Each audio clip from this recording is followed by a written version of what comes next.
Episode 3 की शुरुआत होती है पद्मा के ससुराल से। शायद वहाँ से उसकी बीमारी की शुरुआत हुई थी। वो अपने ससुराल रहना नहीं चाहती। बाहर उसे आर्या और आनंद मिलते हैं। उन्हें देखकर वो और भी ज्यादा डर जाती है। आनंद कहता है, तुम वापस उस घर में जाना चाहती हो, जानती हो ना वहाँ क्या होगा। उसके बाद हम प्रेजेंट में देखते हैं जहाँ पद्मा इस बारे में सोच रही थी। सीन शिफ्ट होता है। हम स्नेहा को देखते हैं जो इंदु के पैर में दवाई लगा के दे रही थी, लेकिन इंदु को यह अच्छा नहीं लग रहा।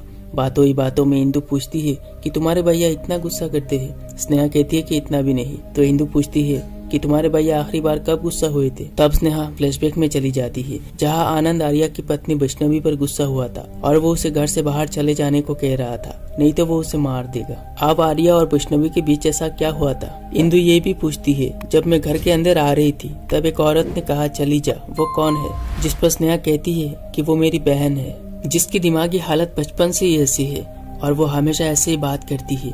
दूसरी ओर पद्मा की वजह से सभी परेशान थे। तभी वहाँ स्नेहा पहुँचती है और कहती है कि इसकी रोने की आवाज भाभी के कमरे तक जा रही है। वही रोने की आवाज सुनकर इंदु भी उठकर जाने लगती है। तभी उसे घर की नौकरानी लौकी मिलती है, जिसे देखकर वो हड़बड़ा जाती है और कहती है कि मैं तुम्हें ही ढूंढ रहा हूँ, मुझे वो बर्तन चाहिए जिस पर मैंने पैर रखा था। दरअसल वो उस सिंदूर की पानी की बात कह रही थी। उसके बाद इंदु उनकी बातें सुनने लगती है जहाँ आर्या कहता है कि पद्मा की ये रोज रोज आप सहा नहीं जा सकता, इसलिए उसे स्टोर रूम में शिफ्ट कर दो। स्नेहा कहती है कि अगर हम ऐसा करेंगे तो भाभी का शक और भी बढ़ जाएगा।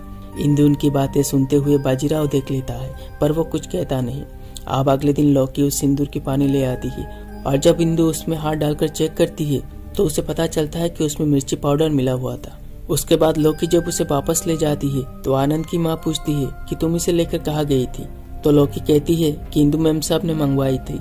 ये सुन आनंद की माँ आर्या के पास जाते हैं और कहते हैं कि ये नई बहू कुछ ज्यादा ही जासूसी कर रही है, तुम जाके पता करो उसके मन में क्या चल रहा है। तभी इंदु के फोन में एक अननोन नंबर से ऑडियो मैसेज आता है और जब वो उसे सुनती है तो संजय बात करता है। वो कहता है कि भानु की हरकतें दिन ब दिन बढ़ता ही जा रहा है, वो अब तुम्हारे पति को सब कुछ बताना चाहती है। इसी बीच आर्या भी इंदु के कमरे में आता है जो इंदु से कहता है कि मेरी माँ तुमसे भी बड़े जासूस है, उन्हें घर की हर एक चीज की खबर रहती है। उसके बाद आर्या अपने भाई से मिलने जाता है जहाँ आनंद कहता है कि इस घर में जो कुछ भी चल रहा है मुझे शक है ये कोई बाहर वाला कर रहा है। तभी आर्या अपने भाई से संजय के बारे में बात करता है। वो कहता है कि संजय और भाभी के बीच कुछ है, इसलिए इंदु तुमसे बात करना चाहती है।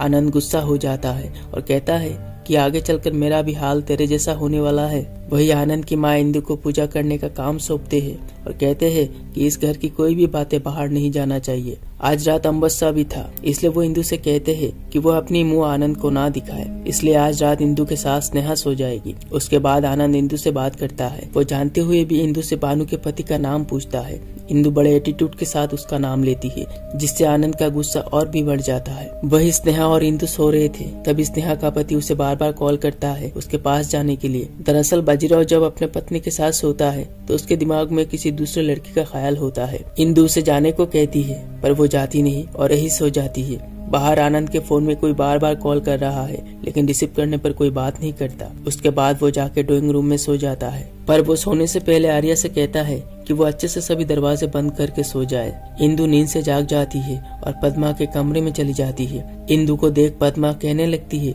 कि मुझे कुछ मत करना। वही स्नेहा अचानक चिल्लाने लगती है। ये सुन इंदु अपने कमरे में वापस आने लगती है। तभी उसके सामने से कोई गुजरता है, पर इंदु उसे पहचान नहीं पाती और इसी के साथ एपिसोड 3 यहीं पर खत्म हो जाती है।